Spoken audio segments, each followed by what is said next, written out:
Hola, ¿qué tal? Mi nombre es Iris Encina, soy fotógrafa y retocadora y bueno, os doy la bienvenida a mi canal en general y a este vídeo en particular. Hoy vamos a hablar de errores frecuentes que cometemos a la hora de trabajar con separación de frecuencias. Tenía ganas de hacer este vídeo porque hace algún tiempo hice un vídeo en el que os hablaba de errores frecuentes a la hora de crear la separación de frecuencias y muchos de vosotros me pedisteis una segunda parte en la que habláramos de errores frecuentes a la hora de trabajar con separación de frecuencias. Así que sin más, vamos con ello.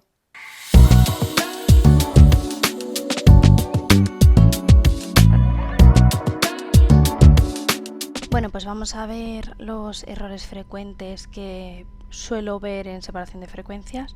Vale, la separación de frecuencias ya la tengo creada. Como ya os he dicho, hay otro vídeo en el que os explico paso a paso cómo crear la separación de frecuencias y también errores frecuentes. Entonces, si no sabéis cómo crearla, podéis ver ese vídeo y lo entenderéis todo bien. Pero bueno, yo voy a partir desde una separación de frecuencias ya creada para ver qué errores suelo ver. ¿Vale? Uno de los errores más comunes al empezar a trabajar es si venimos de una limpieza, a lo mejor estar utilizando, por ejemplo, el pincel corrector o el tampón de clonar y que nos ocurra esto. ¿Vale? Esto es un error bastante habitual y esto tiene que ver con el tipo de muestra que estamos cogiendo. Tened en cuenta que hemos separado la foto en dos capas, textura y color. Y sin embargo, cuando cojo esta herramienta tiene aquí la opción activada de muestrear todas las capas. ¿Qué quiere decir? Que habiendo aquí un modo de fusión y estando la textura separada del color, yo a la hora de coger la muestra con esta herramienta estoy mezclando las dos y por eso salen colores locos, ¿vale? Esto en el pincel corrector simplemente tenéis que desactivar esta opción y ya funcionaría correctamente, ¿vale? Y en el caso de la tirita o del tampón de clonar, que el menú es ligeramente distinto, ¿vale? Me da el pincel corrector, me aseguro de que muestra pone capa actual, en vez de actual inferior o todas, que puede ser que lo tengamos así si venimos de una limpieza normal, que yo muchas veces la hago en capa transparente y utilizo esta opción. ¿Vale? Entonces aseguraros, lo primero, que si vais a trabajar en la textura, tenéis la opción de muestra, capa actual. Ya que estoy en la textura, aprovecho para deciros que cuando estáis clonando aquí, pues muchas veces notáis como ciertos desenfoques en la imagen y esto tiene que ver con el tipo de muestra que cogemos, ¿vale? Para configurar el pincel tanto del tampón de clonar como del pincel corrector, os recomiendo que subáis la dureza. Sé que sobre todo al principio cuesta mucho subir la dureza, pero claro, tenemos que entender que estamos trabajando con textura. Entonces, si bajamos la dureza, lo que vamos a conseguir es un pincel que en la parte central sí que está bastante marcado. Voy a hacer el tamaño más grande para que veáis el pincel, que aquí se ve muy bien. La parte central sí que la va a clonar siguiendo el patrón de la textura, pero si os fijáis los bordes están desenfocados. Entonces, ¿qué pasa? Que la zona sobre la que trabajemos sí que lo va a hacer bien, pero todo lo de alrededor va a quedar desenfocado. Entonces, para trabajar con textura, utilizar pinceles más pequeños, ¿vale? Con durezas más altas. Si os da miedo subir la dureza al 100%, al principio intentar no utilizarla al 100%, si queréis bajarla un poquito, y sobre todo también intentar usar pinceles más pequeños, porque con pinceles más pequeños también se nota menos este efecto. Y no arrastréis, eso también es importante. Veo mucha gente que a la hora de clonar arrastra, y esto lo que hace es que al final la textura se vea como movida. ¿Vale? Por último, añadir que yo una cosa que utilizo a veces para trabajar en textura es esta capa de ayuda, ¿vale? Que la tengo dentro de la acción, ya automáticamente me sale, entonces la activo o la desactivo, que lo que hace básicamente es, bueno, es una curvita con forma de Z, lo que hace básicamente es marcarme más toda la textura. No trabajo en esta capa, pero sí que me viene muy bien para ver mejor todas las imperfecciones que tengo que arreglar, y si estoy trabajando en la textura y cometo un error, bien por el tamaño del pincel o bien por la dureza, aquí se va a ver mejor. Entonces esto va a hacer que me resulte más fácil saber si estoy configurando el pincel correctamente o no, porque con esta capa lo veo como muchísimo mejor, ¿vale? Aquí, si os fijáis, está más suavito todo. Vale, estos son los errores más habituales que veo en torno al tema de textura. Por último, gente que directamente se frustra a la hora de trabajar con la textura y no la toca. ¿Qué pasa? Que trabaja muchísimo el color y la textura no la toca. A ver, no en todas las fotos hay que tocarla mucho, pero normalmente yo creo que lo suyo es trabajar las dos capas, porque si no te va a quedar el color como un poco plano a lo mejor y la textura se van a ver imperfecciones. Entonces intentar pues eso, aprender a configurar correctamente los pinceles para trabajar en la capa de textura y el retoque va a quedar muchísimo mejor, ¿vale? Además hay cosas que están en color y textura. Por ejemplo, yo no suelo quitar lunares, pero por ejemplo este lunar está tanto en color como en textura, entonces no puedo quitarlo solo en color, ¿vale? Porque se sigue notando, entonces tendría que ir a textura a terminar, que no se os queden las cosas ahí a medio quitar por no saber configurar. Así que nada, quedaros con el truqui de la dureza y los tamaños, ¿vale? En cuanto a la capa de color, un error muy común que veo es utilizar el lazo y ponernos a desenfocar. Esto no es que sea un error, el error es el criterio a la hora de que seleccionas. Por ejemplo, he duplicado la capa de color, ¿vale? Para luego poder volver atrás. Yo casi siempre la duplico, por lo que pueda pasar. Entonces, con el lazo, con un desvanecimiento de 5 píxeles para que no se note por dónde paso, selecciono una zona, ¿vale? Y la desenfoco. Filtro, desenfocar, desenfoque gaussiano. Voy desenfocando y me ocurre esto, ¿vale? Entonces, el problema de esta técnica es, por un lado, pasarnos con el radio de desenfoque, ¿vale? Y por otro lado, coger zonas que están como en distinto plano, porque aquí si os fijáis, dentro de lo que es el pómulo, pues tenemos esta zona con el maquillaje, aquí tenemos un brillo, porque aquí hay un cambio de volumen, y luego está la zona de la mandíbula. Si seleccionamos todo de una y mezclamos los colores de toda esa zona, lo que conseguimos es un efecto como de opacidad. Es verdad que el brillo desaparece, pero tenemos que empezar a plantearnos qué brillos necesitamos matizar y cuáles no, porque este brillo de aquí no hace falta que se quede como gris. Y al final lo que conseguimos pues es un efecto pues así, como muy muñeco, ¿vale? Entonces, para evitar esto, primero, si vais a utilizar el lazo, coger zonas más pequeñas, ¿vale? Yo, por ejemplo, si quiero usar el lazo aquí, pues a lo mejor me cojo solo esta zonita de aquí, ¿vale? Y luego a la hora de desenfocar,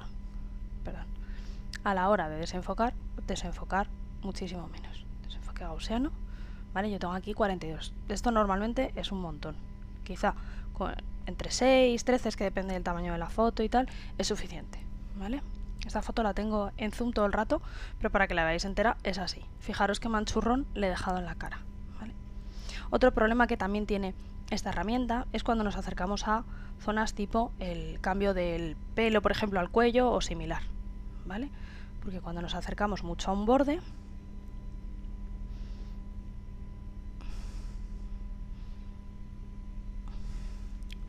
nos salen como pequeños halos y se nos quedan cortes ahí. Esto es muy difícil hacerlo con el lazo porque al final hay un desvanecimiento para que no se note, y lo que hace es que al desenfocar coge un poco este tono, lo mezcla con este y es un jaleo. Entonces intentar evitar seleccionar con el lazo en zonas como de límite, mezclar cambios de plano y no os volváis locos con los brillos. Si los queréis matizar un poquito, seleccionáis el brillito en sí con un poquito de la zona alrededor y le dais un pelín de desenfoque, ¿vale? Maticéis un poco el brillo, pero no lo eliminéis del todo, ¿vale? Ahí ya se ve gris. Y así evitáis este efecto como de cara de hollín, ¿vale? Esto es mejor eso, ir haciéndolo poquito a poco y no pensar que podemos seleccionar toda la cara y arreglarlo todo, ¿vale? Otro error frecuente tiene que ver con el pincel mezclador, ¿vale? Con el pincel mezclador a veces hacemos un poco lo mismo que con el lazo. Empezamos a mezclar toda la cara, ¿vale? Parece que vamos bien. He cogido esta foto porque hay como zona de luz y zona de sombra. Y hacemos esto y decimos, mira, estupendo, o sea, la cara súper suavita. Luego cuando te alejas te das cuenta de que has perdido completamente el volumen. Hay que intentar en general, con la técnica que utilicéis, no perder el volumen de la imagen, porque queda rarísimo. Entonces, para evitar esto, no mezcléis zonas de luz de sombra. Cuidado con estas zonas, las comisuras, los bordecitos de la nariz, porque si por ahí pasamos con el pincel o seleccionamos con el lazo y mezclamos la luz con la sombra, perdemos todo el volumen, ¿vale? La cara queda súper plana y da una sensación de exceso de retoque. Entonces es mejor evitar esto. Para evitar esto, a la hora de utilizar el pincel corrector, no mezclar tanto las zonas, ¿vale? Y también si veis que va muy deprisa, fijaros que el pincel mezclador tiene opciones de humedad, carga, mezcla, etcétera. Podemos ir rebajando un poquito más todos los porcentajes. Yo los tengo por debajo del 20, pero por defecto vienen como a 50 o algo así. O sea, que decir que yo sobre la opción por defecto lo he bajado bastante. y aún así todavía me las hace que va rápido. Y le vais dando pequeños toques. Fijaros qué diferencia. Es que se pierde un poco el norte. Luego a esto, más que un error, os añado una recomendación y es que os alejéis cuando estáis haciendo este tipo de trabajos, porque aunque cuando te acercas eres más preciso, si no te alejas no ves el aspecto real. Comando más, comando menos y comando cero todo el rato para alejaros, acercaros y así estar siendo un poco conscientes de lo que estamos haciendo, ¿vale? Y luego ya otro error que es un poco como más de criterio. Yo muchas veces creo una capa transparente entre la capa alta y la capa baja para poder pintar. En esta capa podéis pintar con un pincelito, ¿vale? Sería muy parecido a clonar color, ¿vale? Lo único que, bueno, pues hay que estar cogiendo muestra continuamente y buscar muy bien el porcentaje con el que pintamos. Entonces, otro error frecuente es utilizar esta técnica y no cambiar de color, porque al final conseguimos un poco el mismo efecto, ¿vale? Muy empolvado y muy plano. Entonces, ni podemos trabajar con tanto flujo o opacidad, o sea, tiene que ser todo mucho más suave. Si os cuesta trabajo regularlo desde aquí, también podéis bajar la capa, ¿vale? Ni tenemos que mezclar zonas de luz con zonas de sombra. Para esto es importante que entendamos un poco la forma de la cara y cómo incide la luz sobre la modelo. Si esta zona está en sombra, porque la luz viene de aquí, esta zona nunca va a poder estar, nunca va a poder tener el mismo tono que esta, ¿vale? Al igual que si esta zona del cuello tiene sombra de la propia mandíbula, no podemos intentar aclarar esta zona igual que esta, ¿vale? Y también tener cuidado con volúmenes como la zona del párpado, ¿vale? Que tenemos mucha tendencia a quitar toda la ojera y realmente la ojera es esta zona de aquí, ¿vale? Luego todo esto de aquí es el párpado, entonces conseguimos cosas como esta, que es muy poco natural, queda muy artificial y además si luego lo ves de lejos hace que el ojo se vea mucho más pequeño, parece una pegatina, en fin. La ojera es esta zona de aquí, esto es párpado, ¿vale? Entonces intentar tener cuidado, simplemente que haya una transición de luz a sombra, pero que no sea tan exagerada y por supuesto... ¿vale? No pasa nada porque esta zona del párpado esté en sombra, igual que no pasa nada por tener brillitos en la cara. Nos tenemos que quitar esos toques que hacen que al final la foto nos quede más artificial y no sabemos muy bien por qué, ¿vale? Vale, por último, deciros que también veo muchas veces a la hora de retocar, pues gente que elimina por completo zonas como el rictus o algo así. A lo mejor hacen así, filtro, desenfocar, desenfoque gaussiano, ¿vale? Y desenfocan y desenfocan, ¿vale? Y eliminan... Bueno, me he pasado mucho. No he visto esto tan exagerado, pero que seleccionan esta zona y le dicen filtro, desenfocar, desenfoque gaussiano, ¿vale? Entonces eliminan todo el volumen, pero dejan la línea. A ver, esta línea aquí, esto no es una arruga, esto no es un problema, ¿vale? Esto es el rictus y, a ver, es verdad que a veces está muy marcado, pero normalmente a prácticamente todo el mundo se le nota, sobre todo si la cara tiene determinados gestos. Si una persona está sonriendo, esto se tiene que notar sí o sí, no podemos eliminarnos sin más, ¿vale? Y sobre todo, si eliminamos el volumen, esta línea aquí no tendría sentido, habría que eliminarlo de todo. Si os fijáis en la gente, en el día a día, en la gente que os rodea, con la que os juntáis, nadie... tiene toda esta zona completamente plana, ¿vale? Así que no deberíamos eliminarla del todo porque queda muy artificial y bueno, sobre todo evitarlo a toda costa cuando una persona está sonriendo, porque cuando tú sonríes los músculos tiran de aquí, la boca se extiende hacia los lados y tira de aquí, o sea, tiene que marcarse el pómulo y eso se marca con un pequeño surco aquí, ¿vale? Así que eso se tiene que notar sí o sí. Bueno, pues estos son como los errores más habituales que encuentro. Al final, lo que suele ocurrir es que tenemos la piel muy plana porque perdemos todo el volumen. Hay que tener cuidado con eso. Mi recomendación, no voy a decir solo errores, voy a dar alguna recomendación. Duplicaros la capa de color. Si vais a pintar, crearos tantas capas como consideréis necesarias para poder volver atrás o bajar la opacidad en un momento determinado. Y, sobre todo, ir adelante y atrás para ver el proceso. Porque cuando estamos trabajando el color, si nos acercamos mucho, perdemos un poco la conciencia de lo que estamos haciendo. Al hacer tanto zoom, todo lo vemos manchas y cuando nos alejamos nos damos cuenta de que no eran manchas. Y cuando estemos trabajando en la textura, cuidado con las durezas y los tamaños. Subir dureza, comprobar la muestra y bajar el tamaño. Y si aún así necesitáis más ayuda, ¿vale? Pues os recomiendo esta capa que nos permite ver la foto con muchísimo más foco. No me gustaría a mí verme así, pero para trabajar os puede resultar cómodo.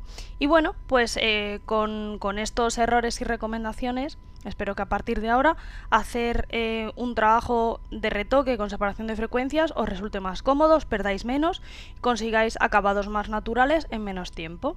Y si te ha gustado el vídeo, te animo a suscribirte porque habrá más contenido como este y a mí me ayudáis un montón, la verdad. Y nos vemos en el siguiente vídeo. ¡Chao!